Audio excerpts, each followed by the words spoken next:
할렐루야. 우리 옆 사람과 인사하겠습니다. 사랑을 축복합니다. 사랑을 축복합니다. 네, 여러분 벌써 이제 2월 마지막 주죠. 벌써 이제 3월이 다음 주면 3월입니다. 시간이 참 빠르게 가는 것 같습니다. 그렇죠? 이때에 우리가 더욱더 허투루 보내지 않고 말씀을 기준으로 우리의 삶이 인도되어지기를 간절히 소망합니다. 오늘은 마태복음 14장 22절부터 33절 말씀으로 나를 강하게 하는 것은 이란 제목 가지고 하나님 말씀 전하겠습니다.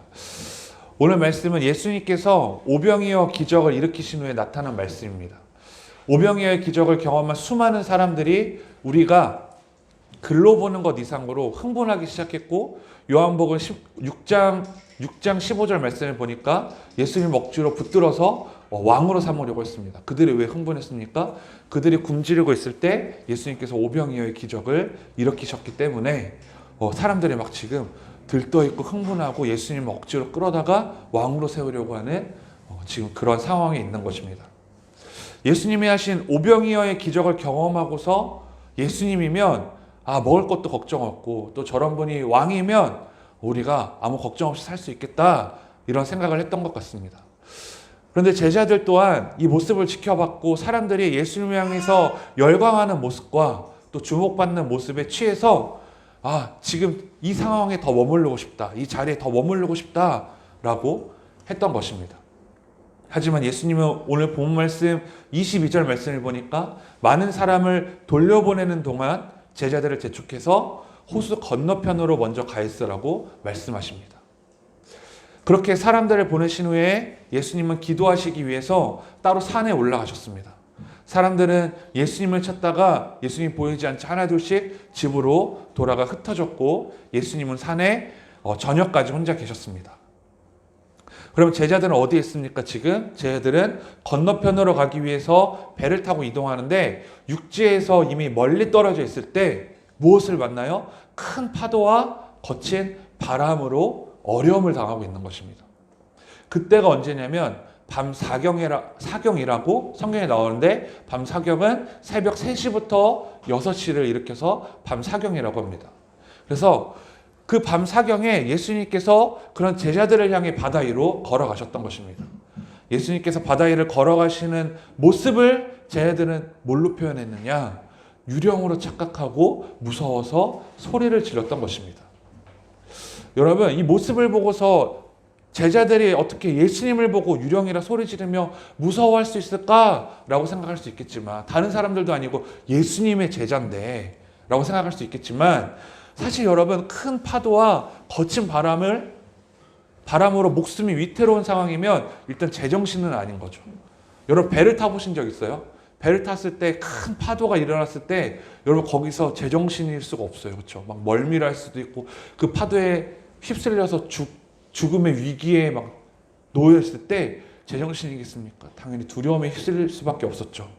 그리고 지금 이때는 언제냐? 새벽 3시부터 새벽 6시 사이란 말이에요. 피곤하기도 하고 앞이 잘 보이지도 않은 그때에, 깜깜한 때에 환경적인 두려움으로 어려움을 당하고 있지 않습니까? 그 상황에서 누군가가 바다 위를 걸어온다면 제자들이 두려울 법도 했을 것입니다. 하지만 여러분, 이것을요, 우리의 눈으로 바라보면 두려울 수밖에 없어요. 그렇죠? 우리 육신의 눈으로 바라보면 당연히 두렵지 않은 게 이상한 거예요. 여러분, 제가 신혼여행을 갈 때 비행기를 타고 가는데 얼마나 휘청거렸냐면, 제가 멀미를 잘 안 하거든요. 차를 타도 멀미를 안 해요. 그런데 비행기를 타고 멀미를 했어요. 너무 막 속이 메스꺼웠고 정말 어지러울 정도로 비행기가 바람에 흔들리는 것들을 경험했습니다. 그러다가 나 정말 이러다 죽는 거 아니야? 처음으로 해외에 나가는 거였거든요, 신혼여행이. 이러다 죽는 거 아니야? 라는 두려움에 휩쓸려서 정말 그 새벽에 갔는데도 잠을 거의 자지 못했던 기억이 납니다. 우리 육신의 눈으로 보면요, 또 우리 육신으로 생각하고 우리 육신으로 바라보면 그것은 당연히 두려운 거예요. 하지만 우리 믿는 자들이 소망이 있죠. 우리의 눈으로 바라보면 두려울 수밖에 없지만, 이렇게 큰 파도와 거친 바람을 가르고 바다 위를 걸어오는 사람이 있다는 것을 우리의 눈으로 바라보지 않고 예수님의 마음과 예수님의 말씀으로 바라본다면 여러분 우리는 그 두려움에서 이겨낼 수 있습니다. 왜냐하면요, 잘 생각해 볼까요? 큰 파도와 거친 바람을 가르며 바다 위를 걸으시는 것, 예수님이 그렇게 걸으시는 것이 어려운 일이실까요, 여러분? 예수님이 큰 파도를 걸으시고 바람을 갈라서 오시는 것이 어려운 일입니까? 어려운 일이 아니라는 거예요. 예수님에게는 어려운 일이 아니에요. 우리가 경험하는 삶 속에서도 마찬가지죠. 내가 두려운 것이라고 해서 예수님이 두려운 것일까요? 예수님은 두려운 것이 아니라는 거예요. 여러분 잘 생각해 보세요. 내가 두려운 것이라고 해서 예수님이 두려운 거예요? 예수님 두렵지 않아요. 큰 파도와 거친 바람이 예수님에게는 두려움이 아니었다는 거예요. 그런데 그것을 내 눈으로 바라보니까 두려울 수밖에 없죠. 내 기준과 내 능력과 내 눈으로 바라보며 예수님이 하실 일들을 판단하고 생각한다면 우리는 예수님의 능력을 제대로 신뢰할 수가 없어요. 내가 생각하는 대로만 예수님을 생각하기 때문에 여러분 예수님이 역사하시겠습니까? 예수님 역사하실 것을 기대하며 기도해야 되는데 내 능력으로 제한시켜 버리는 거예요. 예수님의 능력을. 아유 어떻게 예수님이 바다 위를 걸으시겠어? 이렇게 바람이 많이 부는데 어떻게 예수님이 파도를 가르시며 걸어오시겠어? 저건 유령이야. 그러니까 예수님을 예수님으로 제대로 바라보지 못하는 것이죠. 하지만 예수님은 불가능이 없으신 분이시지. 예수님 오병이어의 기적을 일으키셨지. 예수님 하나님의 아들이시고 이 세상 모든 만물을 창조하신 삼일체 예수 그리스도시잖아 라고 믿는 믿음으로 바라본다면 예수님이 바다 위를 걸어오시는 것은 그렇게 어렵지 않은 일이라고 생각했을 거라는 거예요. 내 기준과 내 능력과 내 눈으로 바라보지 마시고 예수님의 눈으로 바라보는 여러분과 제가 되기를 간절히 소망합니다. 예수님은 두려워하고 있는 제자들을 향해서 말씀하시는데 우리 27절 말씀 함께 읽어보겠습니다. 시작. 예수께서 즉시 이르시되 안심하라 나니 두려워하지 말라. 아멘. 예수님은 두려워하고 있는 제자들에게 말씀하시죠. 안심해라 나다 두려워하지 말라. 제자들에게 가장 필요했던 말이었어요. 안심해라 나다 두려워하지 말라에 담긴 그 의미가 뭐예요? 여러분 내가 너희들과 함께하고 있다. 내가 너희들의 어려움과 고난을 해결해 주겠다. 내가 너희들이 경험하는 두려움보다 더 큰 자다라는 것을 말씀하고 계신 것이죠. 사랑하는 여러분, 우리가 살아가면서 인생의 풍랑을 만날 때가 있습니다. 그렇죠? 우리가 진짜 자연의 풍랑 말고요. 내가 살아가면서 인생의 풍랑과 같은 때가 있어요. 지금도 우리는 그 삶의 진행 중일 수도 있어요. 우리가 인생의 풍랑을 경험할 때 가장 중요한 것은 예수님이 나에게 주시는 메시지입니다. 안심해라, 나다, 두려워하지 말라. 이 말씀이 나의 삶에 찾아오는 인생의 풍랑에서 승리하게 되는 것입니다. 안심해라, 나다, 두려워하지 말라의 예수님의 메시지가 나에게 믿어지지 않고 들려지지 않기 때문에 내가 안심하지 못하고 두려워하고 있는 것입니다. 그럼 제가 몇 주 전에 제 아들과 둘이서 차를 타고 어디를 다녀와서 집에 이제 주차장에 차를 세웠어요. 그런데 차를 다른 곳에 주차하겠다는 생각이 든 거예요. 왜냐하면 제가 세운 자리가 생각해 보니까 옆 차가 문을 못 열 정도로 약간 좀 좁았거든요. 그래서 다른 곳에 자리를 옮겨서 차를 세우겠다. 그래서 은우한테 잠깐 여기 있으라고 하고 다른 자리에 차를 세우러 갔습니다. 근데 혼자 남겨진 은우가 놀랐는지 아파트 그 주차장이 떠날 정도로 막 시끄럽게라고 하지 않고 굉장히 크게 울기 시작한 거예요. 그래서 막 뛰어갔어요. 은우야, 아빠 여기 있어, 아빠 여기 있어. 막 뛰어갔어요. 그랬더니 알고 봤더니 은우가 지나가시던 경비분에게 이렇게 말했다는 거예요. 제발 우리 아빠 좀 찾아주세요. 제발 우리 아빠 좀 찾아주세요. 막 이렇게 울면서 말했다고 합니다. 그런데 그게 막 10분, 20분이면은 그렇지만 불과 30초도 안 됐거든요. 30초도 안 된 시간에 지나가는 경비분에게 제발 우리 아빠 좀 찾아주세요. 막 울면서 막 그 눈물이 뚝뚝 떨어지면서 이렇게 이야기했다고 경비 아저씨가 말해 주시더라고요. 그리고 나서 은우의 울음이 그쳤는데 왜 그쳤죠, 여러분? 너무 당연한 거지만 제가 은우를 안고서 아빠가 있으니까 괜찮아, 미안해, 앞으로는 혼자 두지 않을게 라고 말했더니 은우가 울지 않았습니다.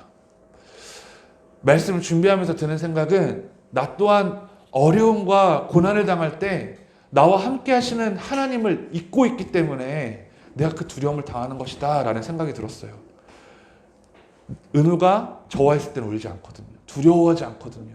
무서워하지 않거든요. 근데 제가 불과 30초도 안 되는 시간에 차를 세워놓고 차도 제대로 세우지 못하고 뛰어왔기 때문에 30초도 안 되는 시간이지만 저와 함께 있지 않는다고 생각했기 때문에 그가 울었던 것이죠. 사랑하는 여러분, 예수님은 여러분과 저와 항상 함께 하십니다. 믿으십니까? 네, 여러분 정말 함께 하세요. 그리고 우리를 지켜보고 계시며 우리에게 용기와 능력을 주심을 여러분 믿으시기 바랍니다. 그 하나님이요, 여러분과 함께 하시는데 여러분이 왜 두려움과 어려움으로 느껴지는 거예요? 무서움으로 느껴지는 거예요? 내가 하나님을 인식하지 못하기 때문에. 하나님 분명히 성령님은 내 안에 계시는데 내가 그 성령님을 인식하지 못하기 때문에 내 안에 두려움이 찾아오는 것이죠. 계속해서 28절 읽어보겠습니다. 시작. 베드로가 대답하여 이르되 주여 만일 주님이시거든 나를 명하사 물 위로 오라 하소서 하니. 아멘. 안심하라는 예수님의 말씀을 듣고서 베드로가 외칩니다. 주님, 만일 주님이시거든 나를 명하사 물 위로 오라 해보세요 라고 말한 거예요. 이 말에 예수님은 베드로에게 배에서 내려 물 위로 걸어오라고 말씀하셨습니다. 과연 베드로는 어떻게 됩니까? 29절입니다. 시작. 오라 하시니 베드로가 배에서 내려 물 위로 걸어서 예수께로 가되. 아멘. 베드로가 배에서 내려서 물 위에 발을 내디자마자 빠졌습니까? 여러분 성경 보면 어떻게 됐어요? 걸어가다가, 맞아요. 물 위를 걷다가 빠졌어요. 걷다가 빠졌어요. 베드로가 물 위를 걸었다는 것을 통해 우리가 알 수 있는 것이 있죠. 이 말씀을 통해서 알 수 있는 것은 베드로는 물 위를 걸을 만한 능력이 없었어요. 하지만 예수님의 말씀에 순종하고 믿었더니 물 위를 걸어서 예수님께 나아갈 수 있었던 것입니다. 설교 초반에도 말씀드렸듯이 예수님은 불가능이 없으신 분이시죠. 바다 위를 걷지 못하는 베드로도 바다 위를 걷게 하십니다. 다시 한번 말하지만 바다 위에서 베드로를 걷게 한 것은 베드로의 능력이 아니라 예수 그리스도를 향한 예수 그리스도의 말씀이자 믿음이었다는 사실이에요. 여러분, 내가 불가능하다고 생각하며 포기한 것이 있습니까? 안 된다고 생각하며 주저앉고 있는 것이 있습니까? 절대 될 수 없다고 확신하는, 풀지 못하는 숙제가 여러분에게 지금 있습니까? 그럴 때 우리가 해야 될 것은 이 말씀에 비추어서 봤을 때 예수님께 간구해서 예수님의 음성을 듣고 믿음으로 나아가야 된다는 것입니다. 여러분, 베드로를 보세요. 능력이 없는데 물 위를 걸었잖아요. 그런데 그렇게 바다 위를 걸었던 베드로가 어떻게 될까요? 30절 함께 읽겠습니다. 시작. 바람을 보고 무서워 빠져가는지라 소리질러 이르되 주여 나를 구원하소서 하니. 베드로가 걸어서 예수님을 향해 나아갈 때 바람이 불었던 거예요. 강풍이 불었던 것이죠. 지금의 상황 전에 베드로는 무엇을 경험했어요? 거친 파도와 바람을 경험하며 목숨의 위기를 경험했다는 것이죠. 그런데 안심하라는 예수님의 말씀을 듣고 믿음으로 배에서 내려서 걸어갔는데 갑자기 이전에 경험했던 두려움에 휩쓸렸던 바람이 느껴진 거예요. 결국 베드로는 그 바람을 느끼고 물에 빠져 소리 지릅니다. 예수님 살려주세요. 우리가 베드로의 모습을 보고 무엇을 깨달아야 되겠습니까? 여러분 너무 잘 아실 거라 생각됩니다. 베드로는 믿음으로 예수님을 향해 걸어갔지만 주변 상황이 눈에 들어오자 두려움을 경험했고 그 두려움으로 인해서 단 한 발자국도 더 이상 나아갈 수 없다는 거예요. 단 한 발자국도. 여러분 저 좀 보세요. 믿음이 있을 때는 예수님께 나아갔죠. 그런데 그 믿음을 잃게 되니까 어떻게 됐어요? 한 발자국도 내디딜 수 없었어요. 이게 바로 우리예요. 믿음이 있을 때는 예수님을 예배하고 예수님께 나아가지만 우리 믿음을 잃어버리면 어떻게 돼요? 시선을 다른 곳으로 예수님이 아닌 세상으로 돌리는 순간 우리는 예수님을 향해서 단 한 발자국도 나아가지 못한다는 거예요. 그게 바로 연약한 인간의 우리의 모습을 베드로를 통해 예수님이 알려주고 계신 것이죠. 바람을 느끼기 전까지는 분명히 물 위에서 정말 예수님의 역사를 경험했는데 바람을 느끼자마자 물에 빠졌던 것입니다. 그런데 여러분 더 잘 생각해 보면 베드로를 물에 빠뜨리게 한 것이 뭐예요? 바람입니까? 바람이 불면 물에 빠지게 돼 있는 거예요? 아니에요. 바람이 아니었어요. 베드로를 물에 빠지게 한 것은 내 앞에 계신 예수님, 나를 안심하라고 말씀하신 예수님이 내 앞에 계시지만 주변 환경에 더 민감하고 주변 환경을 의식하자 바로 물에 빠져버린 것이죠. 정리하면 베드로를 물에 빠뜨린 것은 바람이 아니라 그의 믿음이 부족했던 거예요.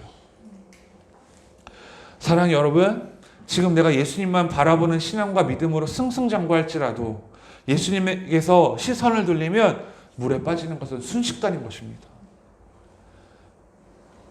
이전에 무리를 걸었다고 해서 내가 계속 걸을 수 있는 것이 아니죠. 예수님 말씀을 믿고 예수님을 바라봐야 무리를 걸을 수 있는 것입니다. 그렇기 때문에 우리는 예수님 말씀을 반드시 믿고 예수님을 바라봐야 됩니다. 바람이 불어도 천둥 번개가 쳐도 내 앞에 계신 예수님의 말씀을 믿고 나아가면 인생의 폭풍에서도 내가 걸을 수 있는 것입니다. 사랑하는 여러분, 물에 빠진 베드로는 어떻게 될까요? 31절입니다. 31절, 물에 빠진 베드로는 이렇게 됩니다. 시작. 예수께서 즉시 손을 내밀어 그를 붙잡으시며 이르시되 믿음이 작은 자여 왜 의심하였느냐 하시고. 아멘. 예수님은 베드로의 간절한 외침을 듣고 즉시 손을 내밀어서 잡아주시고 물에서 건져주셨어요. 우리가 믿음이 없어서 물에 빠진다 할지라도 예수님을 떠나면 그냥 바다에 빠져 있을 수밖에 없는 것입니다. 우리가 믿음이 없어서 물에 빠질 때 베드로처럼 예수님께 외쳐야 돼요. 주님, 나를 건져주시옵소서.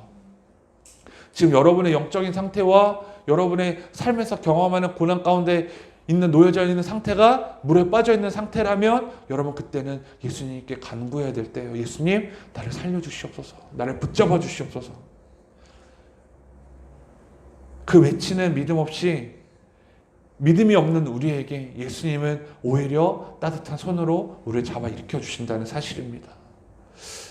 계속해서 예수님은 베드로를 향해 말씀하십니다. 믿음이 작은 자여 왜 의심하였느냐. 저는 이 말이요, 예수님이 베드로를 향해서 혼내키는 말처럼 느껴지지가 않았어요. 예수님의 간절함과 예수님의 따뜻함이 느껴졌어요. 예수님이 베드로를 얼마나 사랑하시는지 전 이 짧은 한 문장이지만 너무나 와닿았어요. 믿음이 작은 자여 왜 의심하였느냐. 내가 널 이렇게 사랑하고 내가 널 이렇게 아끼고 내가 널 이렇게 무리를 걷게 하며 내가 널 이렇게 지키는데 왜 나를 믿지 못하고 의심하였느냐. 마치 저에게 하시는 말씀과 같았어요. 맞죠, 여러분? 내가 빠진 것은요, 내가 물에 빠진 것은 인생에서 내가 물에 빠져 있는 것과 같이 어려움을 당하는 것은요, 환경이 아니었어요. 누구 때문에 내가 이렇게 힘들었고 어떠한 환경 때문에 내가 이렇게 무너졌고 내가 무엇 때문에 내가 이렇게 물 위에 빠진 것처럼 느껴졌다? 아니었다는 거예요. 뭐 때문에 내가 그렇게 느껴진 거예요? 나의 믿음이 적어서. 내가 예수님을 의심해서 내가 물에 빠진 것처럼 힘들었다는 것이죠.